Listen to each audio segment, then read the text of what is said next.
رب اشرح لی صدری ویسر لی امری واحلل عقدۃ من لسانی یفقہوا قولی رب زدنی علما رب زدنی علما رب زدنی علما۔ آج بہت خوبصورت ٹاپک، چھوٹا سا ٹاپک ہے لیکن یہ مجھے پوری امید ہے کہ آپ کی لائف کے بہت سارے جو ہے وہ بڑے حصے کو کور کرے گی۔ ہر انسان کی زندگی میں نہ کوئی مسئلہ ہے۔ کوئی مسئلے ایسے بھی ہوتے ہیں جو بہت عرصے تک ہمارے ساتھ چلتے ہیں اور ہم پھر بھی ان کا حل نہیں نکال پاتے یا ہم ان سے نکل نہیں پاتے۔ آج میں ہر ویڈیو کو دیکھنے والا انسان کسی بھی ایسے مسئلے سے دوچار ہے کہ جو حل نہیں ہو پا رہا اس کا، تو آج میں کچھ پوائنٹس آپ سے شیئر کروں گی اسلام کی روشنی میں کہ آپ کیسے ان سے نکل سکتے ہیں۔ کیونکہ ہر مسئلے کا حل جو ہے وہ ہمارے دین کے اندر موجود ہے۔ ہمارے رب نے ہر مسئلے کا حل ہمیں دیا ہے، صرف ہماری جو سوچ ہوتی ہے وہ لمیٹیڈ ہوتی ہے اور ہم ان چیزوں تک پہنچ ہی نہیں پاتے، کیونکہ یہ ہماری تربیت میں بھی کہیں نہ کہیں کمی رہ گئی ہے کہ ہم نے مسئلوں کو حل کیسے کرنا ہے۔ ہم ہر چیز کو جو ہے وہ میٹیریلسٹک جو ہے اپروچ سے دیکھتے ہیں۔ ہمیں لگتا ہے شاید پیسوں سے ہی مسئلہ حل ہوتا ہے، یا پھر ہم کسی سے کہیں گے تو ہمارا مسئلہ حل ہو جائے گا، لیکن سٹل ہر انسان کی زندگی میں کچھ آزمائشیں، کچھ چیزیں ایسی ہوتی ہیں جن کا واقعی اس کو حل نہیں مل رہا ہوتا۔ تو میں امید کروں کہ انشاءاللہ اللہ کے حکم سے آپ کو ان مسئلوں کا حل ضرور ملے گا۔ آج اسلام کے اندر ایک جو ہے جرأت اور بہادری، کریج جو ہوتا ہے، عام زندگی میں جو ہے اس کو جرأت ہے، بہادری ہے، لیکن اسلامک پوائنٹ آف ویو سے دیکھا جائے تو وہ کیا ہے؟ کریج، اللہ پہ بھروسہ، اپنے نفس کی خواہش سے اوپر اٹھنا۔ آپ کا دل کچھ چاہ رہا ہے اور وہ حرام ہے، وہ حلال نہیں ہے، مگر آپ اس میں ہی رہتے ہو۔ جب تک آپ اس میں رہو گے آپ اپنا حل نہیں نکال سکو گے۔ کیونکہ حل دینے والی ذات اللہ کی ہے۔ تو کریج کیا چیز ہے؟ حق پہ قائم ہونا، اللہ پہ بھروسہ کرنا، پھر مشکل کے باوجود بھی حق کا ساتھ دینا اور اپنے نفس سے اوپر اٹھنا۔ یہ 4 چیزیں آپ کو کرنی پڑیں گی۔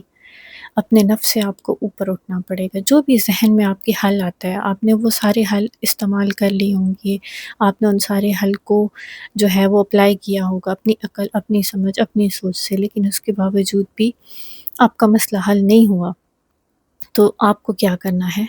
اب اپنے نفس سے اوپر اٹھنا ہے۔ جو بھی سوچ تھی آپ کی، اب آپ نے کیا کرنا ہے؟ اللہ پہ بھروسہ کرنا ہے، اپنی ایک نیت کرنی ہے کہ اے رب میں ہر طرح کا حرام چھوڑتا ہوں یا چھوڑتی ہوں، جو بھی معاملات چل رہے ہیں، ٹھیک ہے؟ ارادہ، نیت، یہ مشکل ہے، بھاری ہے، سننے میں بھی عجیب لگتا ہے کیونکہ ہم عادی نہیں ہیں نا ان چیزوں کی، لیکن بات یہ ہے کہ ہم کہتے ہیں نا ہم ہائر پرپس کے لیے، ہم اشرف المخلوقات ہیں۔ تو یہ شیطان جو ہوتا ہے نا ہمیں کھینچ کے نا بہت نیچے لے جاتا ہے، ہماری طاقت کو اتنا کم کر دیتا ہے کہ ہم خود کو جو ہے وہ انڈر ایسٹیمیٹ کرنے لگ جاتے ہیں، جبکہ ہمارا رب، ایک حدیث سے ہی ہمیں پتہ چلتا ہے کہ اللہ تعالیٰ مسکراتے بھی ہیں۔ تو جو رب مسکراتا ہوگا خود سوچیں کہ جو رب مسکراتا ہے وہ کیا ہماری نیت کو، ہماری خالص نیت کو، ہماری سچائی کو نہیں دیکھے گا؟ کیا وہ ہمیں، اگر وہ چیز جو کچھ بھی ہے، اگر آپ کی زندگی میں آپ کے دین، آپ کی دنیا، جو استخارہ کی دعا ہے، اگر وہ آپ کے لیے بیسٹ ہوگی تو کیا وہ آپ کو نہیں دے گا؟ اور آپ یقین مانیں کہ اگر کوئی چیز آپ کو نہیں بھی ملتی نا تو اس میں بہت بڑی حکمت ہوتی ہے۔ آپ کی زندگی میں بہت بار ایسا ہوا کہ کوئی چیز نہیں ہوئی ہوگی، کوئی فیصلہ نہیں ہوگا، کوئی چیز ڈیلے ہوگی، اور بہت عرصے بعد جا کے آپ کہتے ہیں کہ شکر الحمدللہ یہ نہیں ہوا تب۔ کیونکہ اس میں بہتری ہوتی ہے۔ تو جتنا اللہ تعالیٰ کے ساتھ تعلق بنائیں گے، جتنا زیادہ آپ اس چیز کو اہمیت دیں گے کہ میرا رب جو ہے وہ سچا ہے اور میرا رب ہی جو ہے وہ میرا مخلص دوست ہے، اتنی جلدی ہی آپ ان آزمائشوں سے نکلتے جائیں گے۔ یہ ٹیسٹ آتے جاتے ہیں، ایک ٹیسٹ آیا، دوسرا ٹیسٹ آیا، لیکن اگر انسان سٹک ہو جائے تو امتحان لمبے بھی ہو جاتے ہیں۔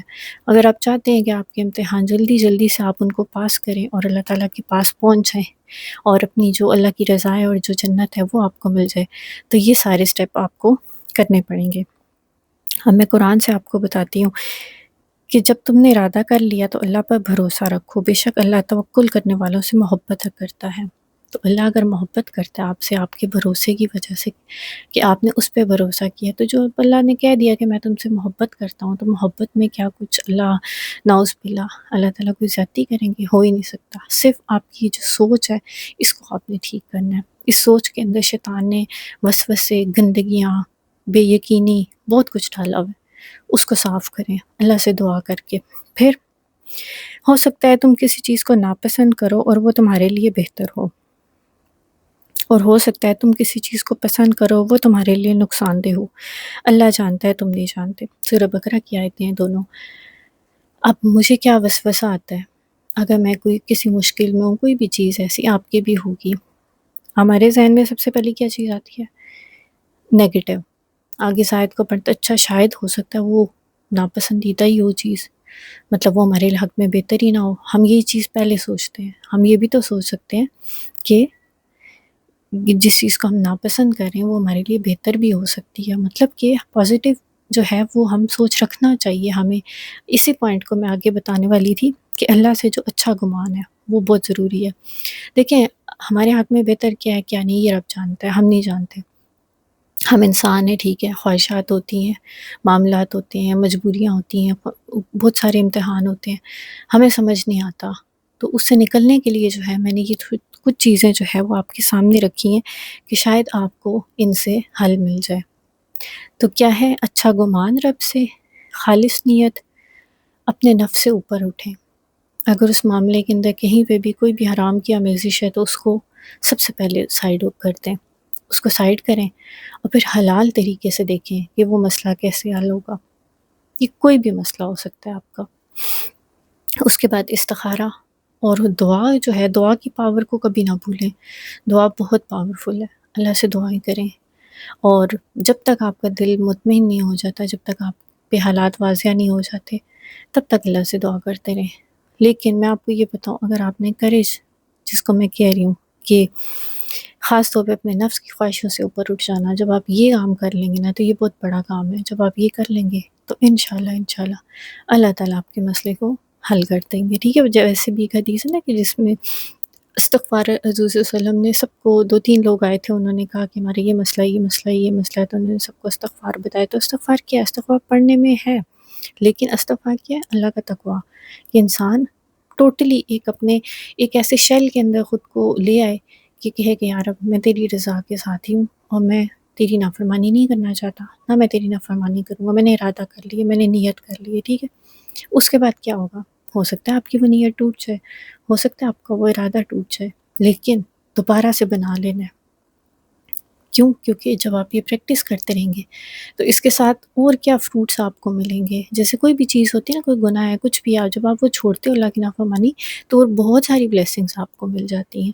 تو اسی طرح جب آپ یہ چیز کریں گے تو اس کے ساتھ بھی آپ کو بہت ساری بلیسنگز ملیں گی، آپ ایک مضبوط انسان بن جائیں گے، آپ ایموشنلی اسٹرانگ ہو جائیں گے، پھر آپ کے لیے کوئی نئی چیز اڈاپٹ کرنا جو ہے وہ مشکل نہیں رہے گا۔ اور ساتھ ساتھ جو دنیا کی محبت ہے جو ہوتی ہے دل میں، آپ جتنا مرضی کوشش کریں، بار بار آپ کو خود کو جو ہے وہ سمجھانا پڑتا ہے اور نکالنی پڑتی ہے دل سے، روز نکالیں گے روز آ جاتی ہے۔ تو یہ مومن کا ویسے بھی معاملہ ایسا ہے کہ آخری سانس تک چلتا ہی رہتا ہے، ٹھیک ہے۔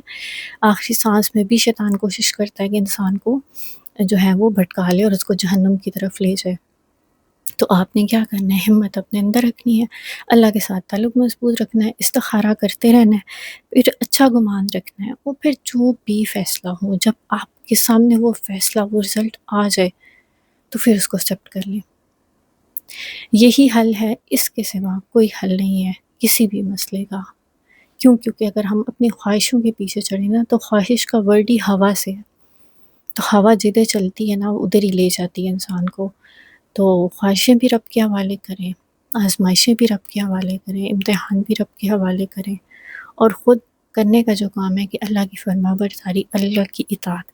یہ بہت مشکل کام ہے لیکن اللہ آسان کر دیتا ہے جب انسان کی نیت سچی ہوتی ہے تو۔